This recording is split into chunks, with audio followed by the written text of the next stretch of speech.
All right.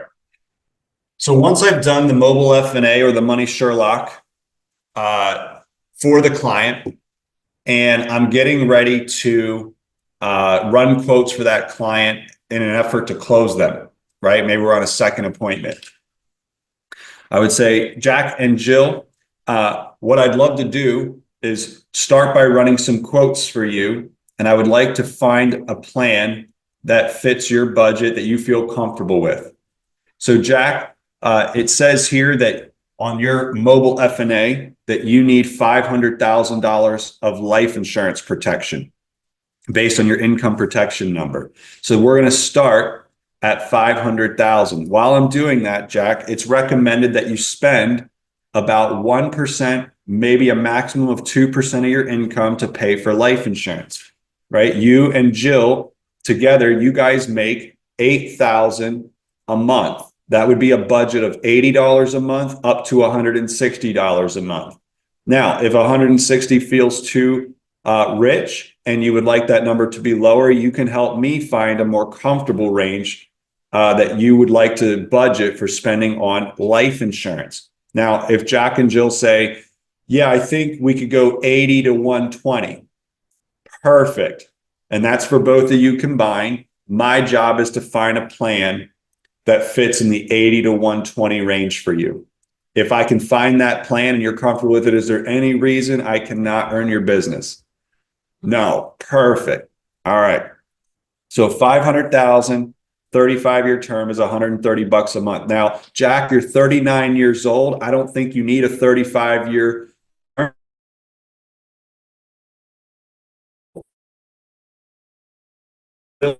15 years where you might need coverage if you've got 20 years left on your mortgage. You might only need a 20-year term. So you want to pay attention to things like the youngest kid, the retirement age, and the mortgage when you're determining the term length. So let's say I did a 20-year term for Jack and it was $79 a month, right? Now we're in the 80 to 120 range as a goal. So what I'm going to explain to Jack here is, look, based on your health, as long as you come back standard rate, you would be at $79. And that would still leave about $40 a month for Jill to have coverage. And when we go to run Jill's quote page, we'll be able to figure out if we're going to stay within that budget or not. Now, Jack, which of you earns more money? Is it you or Jill? He goes, well, I earn more. Okay. Well, whichever spouse earns the most money, we want to have the most amount of coverage on that spouse if we can, right? So then I get down here to waiver of premium and I say, Jack, for an extra $7, you can have a waiver of premium. If you're disabled for 6 months or longer, we're going to pay your premiums for you. If you are terminally ill, we're going to be able to give you 70% of this up to 350 grand. We're going to be able to give that to you in advance if you're terminally ill. Now, Jack, would you like to have any kids on your policy? Would you like to have the kids covered? He says, yes. I say, can I make a suggestion? Most of our clients do 10, 15, or 20,000.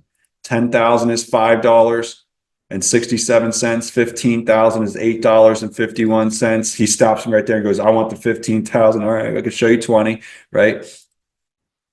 $11.34. So we go with the 15,000.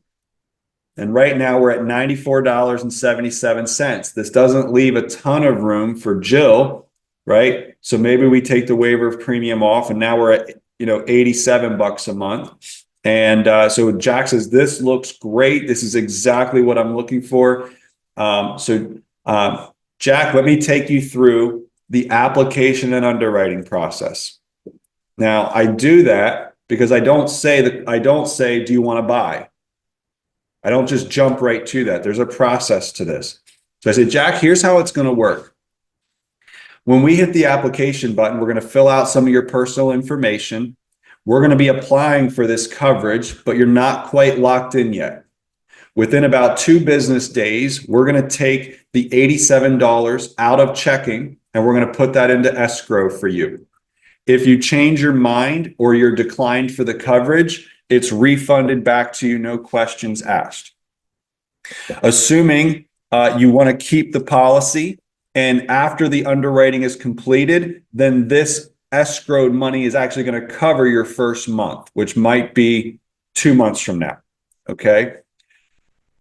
Well, as soon as they take the money out of escrow, a nurse is going to call you within about 3 or 4 business days to schedule your medical exam.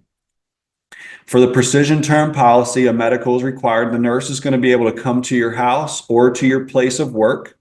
It's going to take about 15 minutes to complete it. She is going to draw blood and do a urine sample, and it is highly recommended that you do a 6-hour fast prior to the medical exam. You do not need to pay for it.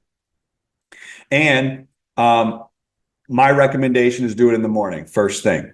Drink lots of water the day before. Maybe don't drink a lot of alcohol. Get a good night's sleep. Make sure your numbers are good. All right. It'll help with your rate.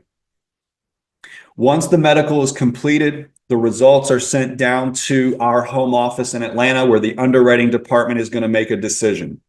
If they make the decision that you are above average in health, they are going to refund you the difference. So if the policy comes back at $80 instead of $87, you'll get a refund for $7. If it comes back even better at class 3, for example, at $53, you would get a much bigger refund check back. And moving forward, your premium would be the $53.97. If for some reason we write this policy and the underwriting is completed and the home office determines based on health that you are what's called a substandard rating, maybe a table 4, at $161 a month, that would probably be, based on what you told me, outside of your budget. So now the recommendation would be something is better than nothing.